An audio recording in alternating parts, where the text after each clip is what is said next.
یعنی راهی کلام پیش خونه میبروه قطعی جورهاش او طرفی راه میزگه ایوس اسمیه که ماشین دم جوش میزنم شهید میشه بچک یک هفته بعد دیدی قربانی شد کودک.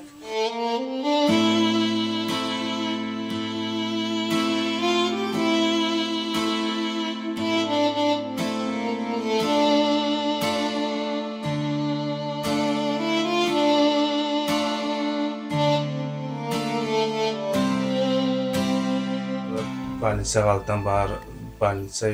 Россия. چه دستمون نمیاد شکر کرده شدیم هر هفته گفته خودش خون میچکونه میبینیم میسوزیم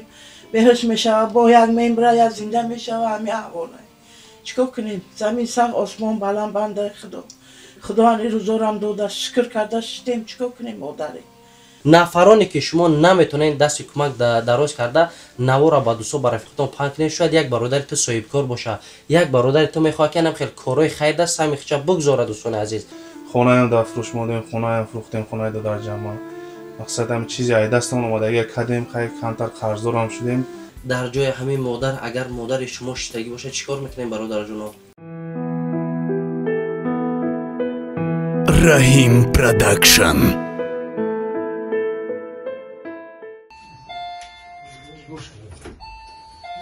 السلام علیکم و رحمت الله و علیکم السلام خوب هستید سوز هستید خوب هستید زندگی خوب همتون مهمانخانه بیا برادر خوش اومدید این برادرم و کانال شما اومده السلام علیکم سوز یک جان رحیم پروداکشن ماشاءالله اینا کانال ما می اومدیم با دکان شما این سر یک پیاله چای بگیرید اکا عبدالله جان اول جایهای در کاری را برای مخلصان ما پیشنهاد کنیم بعد چای بعد کار با حضور میگیریم اجازه بدید نه الحمدلله پیش از همه کتابوش که میداریم ان شاء الله مهمون را و بعدا ماساژ هست سه کارمون و بعدا چی میکنیم پیجاما همین مسئله یک جایی همیشه پیجاما گیری داره عبدالله جان الحمدلله این اینجا مترو براسلافسک улица براسلافسک дом 6 و با هست رایون خینکیدا الحمدلله улица کیرова 10 корпус 2 و یا جای دیگه هست این مارسکی پارک مترو لوبلینو اونجا فقط دوربوی گیاهی میفروشه باز هست یک اون چیزی که برای مخلصا پیشنهاد کنیم انشالله رفتیم انا اکنون رحیم جان بعد از هجوما مهمونا را ما توصیه میتیم داروهای گیاهی برای پرستتی برای فرب شوی خراب شوی روغن ماهی برای نور چشم و این چنین دوخیا از دبی مقصد از ترکیه و توفه ها هر گونه میموشن برادر با کدام نمبر شما را یافتم میتونن مخلصا عزیز نمرهایی که در روی اکران میبینیم همه وقت بنویسن در واتساپ انشالله ما هم وقت در خدمتتون السلام علیکم دوستان و هواداران سامانه رحیم پروداکشن دوستان عزیز امیدوار هستم تنصیحات و خانواده هستین خدا نگهبان هر یکی ما شما باشه دوستان عزیز از همه احترامانه خواهش میکنم با صبر تا آخر برنامه تماشا کنین یا لایک و کامنتر دریغ ندارین دوستان عزیز امروز ما با دیداربینی اکای دلشود اومدیم برادر عزیز با شهر باختر قرغانتپه نام پیشینش برادران عزیز انشالله که همین نواری مرا تماشا کردین بسیار شخصیت ها اکای دلشودم میشناسه و بسیار بالینسو اکای دلشودم میشناسه که چی کسلی از کی باز کسلی ما دوستان عزیز امروز برادر عزیز همراه مادر عزیز مجبور شد که با ما مراجعت کرد که برای سلامتیش دوستان عزیز یگان کسای خرسندیش روی اکران نمیبروه یگان مادر یگان برادر نمیخواه که در پیش دوست و دشمن سرش خم شوه برادر جونا لیک بعضا وقت انسان مجبور میشوه برادر جونا از همه احترامانه خواهش میکنم برای دستگیری اکای دلشود سهم اختنا بگذاریم و سوال میکنیم از اکای دلشود که از کدام سبب این بیماری با اکای دلشود چسبید و زندگی که اکای دلشود داره طول 6-7 ماه میشه پسرچه نازنینش با از دست دادگی برادرها انشالله که حاضر پر معلومات اکای دلشود جان مادر عزیز به هر یک شما میته فقط از شما یک دستگیری برادران عزیز السلام علیکم اکا و علیکم السلام یک بار خودتون پر معرفی میکردین از کجا این چند ساله این اکا جان من رقیب دلشود ولیویچ از شهر باختر با عدد 118 انا بیماری اپلاسیکی انیمیا کتی 2020 دیاگنوز عمیق بروردن یا برو از هوش رفتم بعد دیگه کمخونی شده больница Алтан бар больница Россия از اونجا روان کردن رانیماسیا بروردن و پالاتا گذارنده بعد تاجیکستان بود больницу خور رفتم اینم کسلا میگن فقط طبابتش در شهر دیگه شهر و شهر هندوستان ما میگن انا وایش مبلغش کلام زورمون نمیرسد خونه هم دا فروش مادیم خونه هم فروختیم خونه دا در جمع مقصد هم چیزی ای دستمون اومده اگر کدیم خیلی کمتر قرضدار هم شدیم انشالله برای بیماری حرکت کردیم خیلی تونستگی کردیم دیگه زورمون نرسید اکای رحیم با من مراجعت کردیم انشالله خیلی الله گردد خدمتاش هر چیزی الله خواست برای آوردن شمونم و خدمتتونم سبب شده انشالله هر چیزی باشد در دستتون اومدگیتون خیلی کنیتون رحمت الله انشالله خدای همتون راضی باشد. اکای دلشاد جان گفتن که سرچشمه همه بیماری ای فدراسیون روسیه پیدا شد. شما مثل این برادرایی که این لحظه ما را تماشا کردن شما مردی کار رفته گفتین فدراسیون کار میکردم ما استاگی میکردیم اونجا برای کار برای زندگی بودیم. از همونجا شما فهمیدین که بعد یک بار بالینسا رفتن همین کسل در وجود شما هست. گفتن اگه چی نامعلومه دیگه چیشم فهمیدن نتونستن ای دارو شدنش ممکن گفتن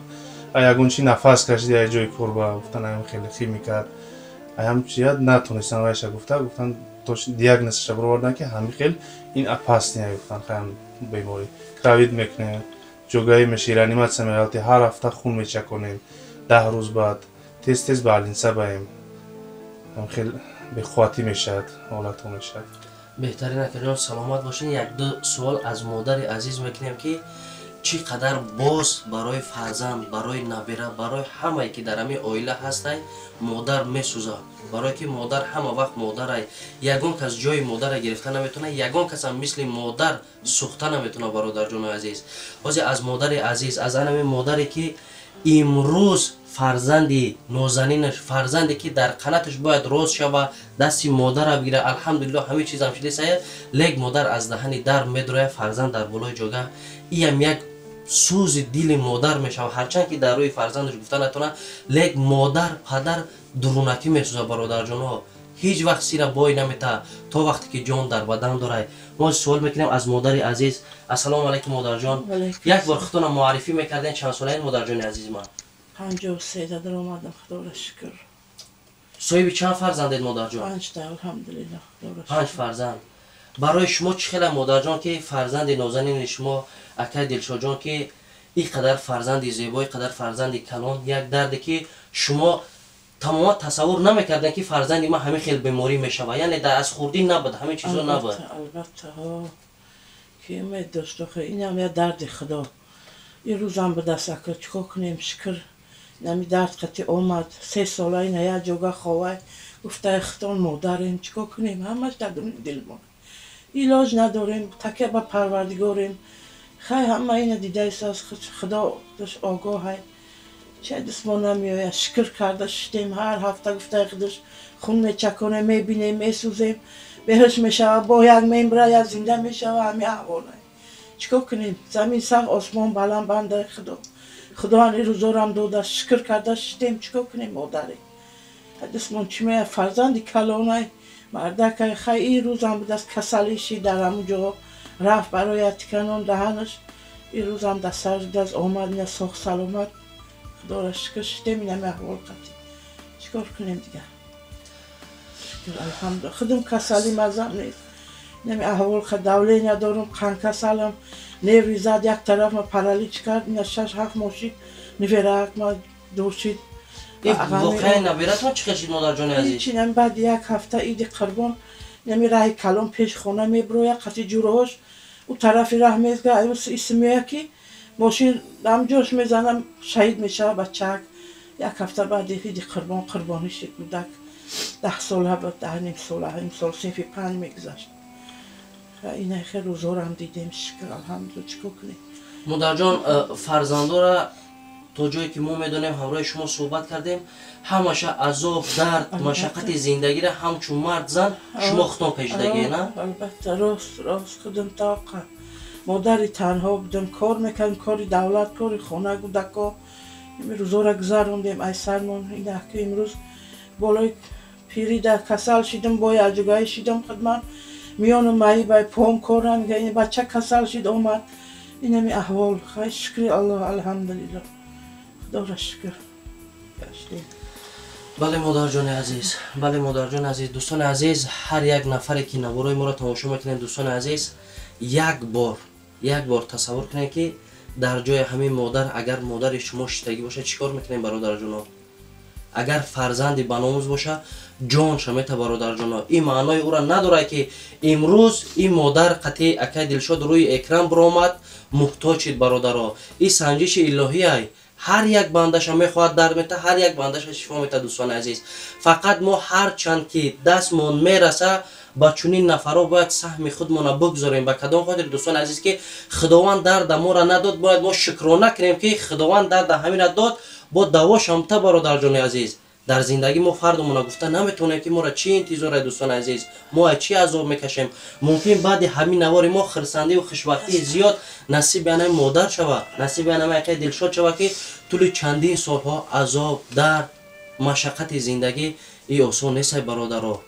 برای یگان کس آسان نیست. باز یک فرزندت بیمار میشوه، یک تاس میکنه برای یک بالینسا رفتن، اوه میگوی من اینقدر دارو اینقدر کپیل ایتجا میگیرم. این برادر هر هفته هر ماه روزی نیست که بالینسا نروه، الکی دین در بالینسا بروه، میدونن که دلشاد آمد میگن ای میسستره و ای فراشش توگ لبره چه سر کردگی میشناسنم. خلاص که جان با همین خاطر از همه شما احترامانه خواهش میکنم دوستان عزیز، محتاج ای خداوند میگن که تیاندت کنه و گیراندت نه دوستان عزیز. با همین خاطر ما امروز نوارا کردیم، فخر میکنیم که این برادرایی که پشت اکران تماشا کردن حتما اگر 100% ما رو دستگیری کردن نتونه 50% دستگیری میکنن. این سرشوی کارای گریکشوی کارای همه که چیز شید با ایشوش اومدن میگیره. خداوند انشالله پاچوی همه چی هر یک کار با خوبی و نیکی خشم داره برادر جونا. باز ما کارتای اکای دلشاد گم میزنیم. اکای دلشاد چند کارت داره؟ زبربانک هم داره اکای جان؟ زبربانک هم داره، الیف هم داره. در نام مناسب کی اکای جان؟ رقیب دلشاد در نام مناسب خودم. یعنی پول مبلغ همش در دست خودتون با باوری کامل گفته میتونه که میاد. الحمدلله. برادر جانان نمرای اکای دلشاد هم در روی اکران میمونم، آدرسش از پرا گپ میزنه برادر جانا، میتونه که بیاین خودتون سنجش کنین ببینین که همین کار تا کجا را حقیقت داره دوستان عزیز. یگان یک سومه شما برای خود استفاده بردن یا برای کیسه ما یا برای کیسه اکای دلشاد نه اکای جان. بیاین بسنجین بینین بعداً خیر کنین برادران عزیز. با نام مناسب خودتون رقیب دلشاد اکای جانم. از رقمای زبربانک هم میخونم با در روی اکران پرش نوشته میشه دوستان عزیز. 42 76 55 00 99 78 59 77. درسته اکای جان؟ با کدام نمره پیوستید؟ نمره 952 کتی زبربانک وزیمش نوبشه. نمره تلفنش بود در کورای. نمره که در کارت پیوست کردگی اکای جان. اگر همو را بیاین انشالله بهتر میشوه. 952 952 104 78 07. همین نمره دا پیوست کردگی. زبربانک میتونه دوستان عزیز با واسطه نمره در کارت پرتاید. مقصد یگان کمبودی نیست. کارتایی که بسیار برادرها از تاجیکستان خواهش میکنن که نیست یگان کارتای دیگر که ما از تاجیکستان در زبربانک پول پرداخت نمیتونیم. همه چیزا پرابلم اینه برای شما هم نیست. کارتای تاجیکی کارتای الیف گرفتگی، کارت ملی الیف بانک دوستان عزیز. رقم شما گپ میزنم با پرش در روی اکران نوشته میشه 44 44 88 88 10 53 03 07. این با کدام نمره پیوسته؟ 38 38 30 30 807. 807. همین نمره دام زنگ زنن همراه شما صحبت کرده میتونن؟ همین تلفنم ده همین نمره انا. واتساپ همه چیزا هستن که ایمو هم تلگرام هم ده همین نمره ان. همین نمره هم یوز دادگیم هم در کارت پیوسته هم در خدمت علاقه ده همین کت نمره کتیم. از همه برادران صاحبکار و نفرانی که در انمی شهر قرغانتپه خداوند ایدم دولتون از زیادتر کنن. اگر کمی کمی هم باشه با برادر عزیز ما سهم اختون بگذاریم بهترین میشه. حالتی که از ما گپ زدیم این حالت بهترین زندگی اکای دلشاد برادر جونا. وقتی که اگر همو کسل همو خون روی سر کنه باور که با فکر مادرم امید چه میکنه بندم امید چه میکنه دوستان عزیز. برای که ها میگن که تو قریبی همون مرگ میای همون حالتایی میشه که دیگر امید نیست، فقط الله مهربان خودش برادران عزیز. مادر جان در آخر چی گفتنی با همون نفرانی که الکی دعای نیک شما را سخنای نیک شما را شنیدن هست، نفرایی که مادر ندارن پدر ندارن میخوان که به حیث مادر با فرزند شما هم نیست کمک کنن. بسیار مادرایی هستن که در فدراسیون روسیه کار میکنن زحمت میکشن و با دردای فرزندا را میبینن اونا هم میسوزن. مادر جان همه فرزندی دنیا همشون عمری درست تن جانی صحت عمری فرض برکت خیر برکت خدا به مادر داشتم مادر درشتم خداوند همشون نگه دار در امان رحمتی خودش خداوند خیر برکت شو بتیه خدا هیچ وقت درد نبینن غم نبینن دنیا را تنجی امانی کنه پروردگار همچون مادر میگم که خداوند همین دردی ما را داد خداوند هیچ کار نتیه پروردگار هر داهی که این بچه کسل میشه من یک بار برم زنده میشم بچم خدا دستی کم نبینن خداوند همشون راضی باشه بتونن اینه خداوند راضی باشه خیلی یاردم کنن نتونن اختیار بخودشون خواستی الله های بچم هیچ که یک کار این دنیا را نمیدونه چی میشه یک دم پس خداوند هیچ کس غم و درد نبینه اینه میخوام میگم بچم هزار رحمت مادر جان اکا دلشاد جان خدا چی گفتنی داری همه برادران اگر چیزی میکنن به خاطر الله کنن اجر پاداش الله طلب کنن ما از دست ما هیچی نمیاد فقط الله میتیه بعد شد کردگیش هم نکردگیش هم دعا کنن اخلا همه بیماران شفای کامل تیا گذشتگانشون رحمت کنه خداوند همین آسانی رتی الله مهربان هزار رحمت اکا دلشاد جان هزار رحمت بعضا شخصیت های هستن که سلامتی خوب دارن با ناشکری میکنن مقصد هست نفرایی که ای فلان یا یک بیمار میبینن این شیطانی میکنه فلان بهمدان میکنه این سخنا هستن اکا نوارایی که ما میپرتیم اکا من فکر میکنم شخصا این گپ برای چی شما پرسیدم که در شما اکا دلشاد جان برای هر یک انسان اولین درجه این سلامتی ای با فکر میکنم بهترین سلامتی نباشه هیچی وقت برای هم تکیه به بندش نمیکنیم خطا که سبب شید اومدی فقط تکیه به ذات پاک الله ما الله میگم فقط ای الله طلب میکنم اگر میشیده کم نمیشیده کم زیغ نمیشم ان شاء الله برای درد ما میدونم ما به هم بیماری اوج آموخته هم شیدم که اون چیزی که الله خواه اگر ان شاء الله میشوه هیچ وقت اتکاس کردن در کار نیست مقصد چیزی هست میگن که مقصد بیماری مون که تن داده دیگه بشینیم هم نمیشه حرکت میکنیم ان شاء الله هر چیزی شید الله خودش راضی باشه با روزی الله و ایشما هم راضی باشه خداوند کریم الله راضی باشه چیزی کردید نکردید میلاد و رحمت کلام پیشکی خدا نگهبانتون بله برای چی ما نوار اکا دلشاد کردیم که الکای ما کاغذای ایرا روی کردگیم هندوستان دخترو دیدن ایسو جواب گردونن که در چند مدت ما توبت رو سر کرده میتونیم در چند مدت توبت بود کرده میتونیم حتی نواری که پروفسور کی گپ زدگی ما برای شما با پیشنهاد میکنیم نه در آخر برنامه میمونیم بینه که اویدی کاغذا و آنالیزای اکای دلشاد گپ میزنن دوستان عزیز ما تا همجا را دیدیم همین بیماری را که گارانتیش چند قدر توبتش چقدر میره چند قدر باز در هندوستان میسته چقدر مبلغ صرف میشه و همش گفتگیم تا جایی که گفتن تگ $40,000 دلار امریکایی میره ها سر شویش گفتن یک برادر ما هم موزی همونجا همین کسل کتی بود وای پرسون کردیم مقصد برای فهمیدن که مبلغ چند میره و وای همین خیلی 40,000 رشاد گرفت خیلی بازم نورسادی کرد بازم با کمی کرد با جمع کردیم گفتن که اگر آسانی بیاره الله مهربان هم 40 تا میرسونه وای با کم تر قینی کرد مقصد چی کرد تو 80 تا هم رسخود کردن کرد $80,000 هم رفت اینم راست خودش ده با گفته وای اشنویدگی خدامون مقصد دیگه خی دوستان عزیز ای $40,000 $80,000 ای با دهن آسان نیست ای خیلی میزنیم شاید که خودت میگی برادر جون با 100 روبل ما چی میشه با 1000 روبل ما چی میشه نه برادر جون 10 روبل هم میتونی سهم اختیار پرت جون اگر که 10 کس جمع شود 100 روبل 100 کس جمع شود نگاه که چقدر میشه برادران هیچ وقت ناامید نشین خداوند کمی شما را زیاد گردونه دوستان عزیز فقط پرت این دستگیری کنین ناامید شدن در کار نیست مادام 50% 40% 30% هم شود این خداوند خودش دیده که در یک روز باری ما جمع شده کاری ما بچی دوستان عزیز فقط ناامید شدن در کار نیست این قدر نفری تماشا میکنین نفرانی که شما نمیتونین دست کمک دراز کرده نوارا با دوستا برای رفیقتون پنگ کنین شاید یک برادر تو صاحب کار باشه یک برادر تو میخواد که خیلی کارهای خیر دست همیشه بگذاره دوستان عزیز به همین خاطر ان شاء الله که ثوابیت هم در شما میرسه برادر جون هیچ وقت خیال نبرار ختم ثواب شما میگیری کسی که در افیر ما هست یک متر دریغ نداریم با کدام خاطر همین سخنا رو ما میگیم که همین سبب میشه و دیگر برادران نوار یکای مرا میبینن دستگیری میکنن دوستان عزیز الله نگهبان هر یکی ما و شما ان شاء الله نوار نوبتی ما پیشنهاد میکنیم که چقدر مبلغ اکای دلشده جمع شید کی ما اکای دلشده هندوستان روی کرده میتونیم یا نه دوستان عزیز ان شاء الله مهربان خودش فقط با دستگیری شما هزار رحمت دوستان عزیز خیر تا برنامه آینده